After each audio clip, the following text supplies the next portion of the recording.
ظهر دين المؤيد بظهور النبي أحمد. Ini sudah tidak zamannya tutup-tutupan, tak ngomong belak-belakannya. Entah apapun resikonya kan saya terima, tak ngomong belak-belakannya.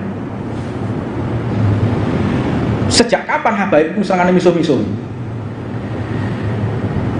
Tak ada. Sejak kapan habaib menjadi musuhnya negara? Dianggap kelompok habaib ini musuhnya negara. Sejak kapan? Zamannya Habib Ali Kuitang bersama Pak Soekarno, zamannya Habib Abdurrahman bersama Pak Soeharto, zamannya Ibu Megawati, zamannya Gus Dur, semua ada para habaib. Bentrungokno ya ngomong.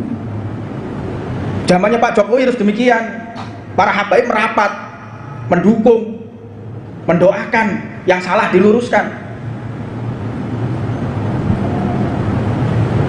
Entah sampai kapan orang-orang ini sadar bahwa pentingnya gambaran Rasulullah sehingga menyenangkan di kehidupan mereka. Berapa banyak kami dekat dengan para pejabat, mereka mengeluh, kami ini haus, Beb, haus, dahaga kami ini dengan rahmatnya para habaib, rahmatnya para kiai, haus kami ini, demi Allah. Mereka mengucapkan demikian ke kita, haus kita ini. Mereka salah, iya memang salah, gimana? Tidak ada yang nuntun. Berharap mereka ini benar seperti apa yang kita ketahui. Ini orang nggak ngerti masalahnya, orang nggak tahu. Ahlu dunia, orang mencari dunia, mengalahkan segala cara. Kita sebagai orang-orang yang punya rel, yang punya batasan, menjaga mereka, datangi mereka, rangkul mereka sebelum mereka dipeluk oleh orang lain, sebelum mereka dirangkul oleh orang lain. Makanya penting untuk kita evaluasi bersama, sehingga Duriyah Nabi, para habaib, para kiai kembali kepada fitohnya, kembali kepada jalannya datuknya, sehingga tidak ada caci maki di mulut kita, tidak ada ngerasani. Dakwah itu kalau memuji lebih diterima zaman sekarang daripada dakwah dengan mencaci. Anda punya jalan lain silahkan, tapi ini jalan kita, jalan yang diajarkan oleh Habib Umar Muhammad bin Hafid. Berapa banyak beliau dicaci maki, berapa banyak beliau dikafirkan, beliau disyirik-syirikan. Said Muhammad bin Ali Al-Maliki, mereka dikafir-kafirkan, disyirik-syirikan, tapi tidak pernah menunjukkan taringnya, tidak pernah menunjukkan kata-kata tajamnya, tidak pernah. Tetap dengan menghormati, tetap dengan kata-kata yang halus, tunjukkan. Karena yang kita hadapi ini adalah juga umat Rasulullah SAW. Yang kita hadapi ini orang Islam, Pak.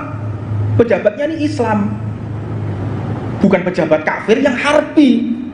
Kafir yang dhimmi aja nggak boleh dibegitukan, kafir yang dhimmi nggak boleh dibegitukan, apalagi ini umat Islam, umatnya Rasulullah. Sholat loh mereka ini, zikir loh mereka ini, sholawat loh mereka, puasa, zakat mereka kerjakan loh. Kalau menyimpang kita, ayo dengan cara yang halus, dengan cara yang sopan, tunjukkan yang kita hadapi ini bukan kafir harbi. Kecuali kafir terang-terangan pegang senjata, ayo perang, ayo memang. Mengingat zaman ini zaman orang yang cerdas, Pak. Zaman ini zaman orang sudah cerdas. Ketika kita berdakwah di kalangan para pejabat, banyak yang mencaci maki kita. Kalangan TNI, kalangan Polri, kalangan instansi pemerintahan, pejabat sipilnya, mulai dari bupati, wali kota, gubernur, sampai menteri dan presidennya. Kita mendekati mereka untuk mengenalkan diri. Inilah wujud daripada Rasulullah SAW. Inilah gambaran kecil yang kami punya dari Rasulullah SAW. Tapi mereka semua beranggapan kita menjilat. Mereka beranggapan kita ini mencari sesuatu. Biarlah, karena itu memang resiko seseorang yang berdakwah di daerah mereka. Namun Anda harus cerdas. Orang-orang yang biasa mencaci maki kita ketika berdakwah di mereka, mereka sebetulnya tuh iri kepada kita. Kenapa tidak mereka yang duduk di sana? Dan ini adalah dakwah berebut simpatik. Dakwah ini berebut simpatik. Bagaimana caranya orang itu simpatik kepada Allah dan Rasulnya, simpatik dengan para pewaris Nabi Muhammad SAW. Jika kita menarik diri dari kalangan para pejabat, kemudian dari kalangan yang lain yang datang, bagaimana Anda? Banyak rumor sekarang di kalangan pejabat, Wahabi di mana-mana, takfiri di mana-mana, radikalisme di mana-mana. Banyak rumor sekarang, Syiah masuk di kalangan mereka. Sedangkan kita Ahlus Sunnah hanya nonton. Para habaib hanya mau nonton, hanya mau koreksi,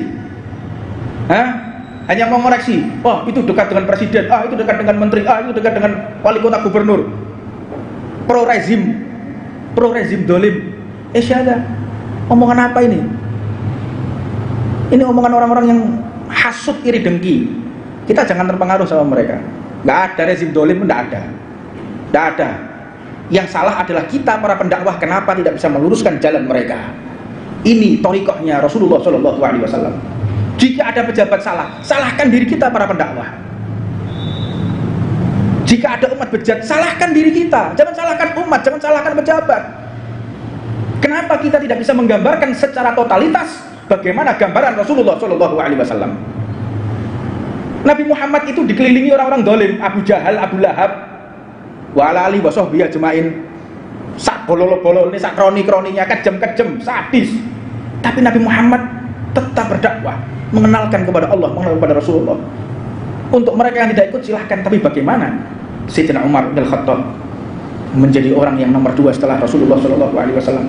Setelah Rasulullah, manusia termulia itu setelah Rasulullah Sayyidina Abu Bakar, setelah itu Sayyidina Umar, karena berada di samping baginda Nabi Muhammad SAW, Khulafaur Rasyidin.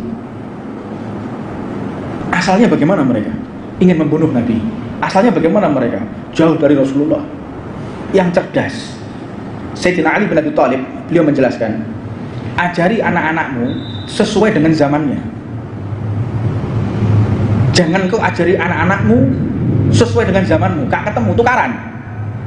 Kalau kita mengenalkan, mendidik anak-anak kita sesuai dengan 50 tahun yang lalu, zaman ini saya nekeran, nggih bentik, nggih bentian, nekeran, terus nggih bal-bekel, ya, terus apa meneh karetan ya, apa lompat itu. Anakmu gak ajarin ngono, digendeng-gendeng sampean gak anak sampean. Sekarang 4.0, apa 4.0? Orang gak ngerti. Sekarang zamannya Android. Kita harus lebih cerdas dari anak kita, harus up to date, belajar, ngerti, oh begini. Kenalkan mereka, ajari mereka, kasih handphone, kasih, tapi batasi. Ini aplikasi Al-Quran. Ajari mereka baca kitab, teknologi penting. Ajari anak-anak kalian sesuai dengan zaman kalian. Maknanya juga demikian, ajari umat ini sesuai dengan zamannya. Jangan seperti zaman salaf dulu, halal haram, syirik bid'ah, stres umatnya, berantem umatnya, berseteru, nggak ada ukhuwah. Akhirnya apa? Umat Islam menjadi ancaman di negara ini. Berapa banyak orang bahas masalah radikalisme, Islam radikal. Berapa banyak orang seperti itu? Karena apa? Kita ini loh yang mengenalkan agama kepada para pejabat sudah tidak sesuai. Bagaimana dakwah dengan mencaci maki? Bajingan, astagfirullahaladzim.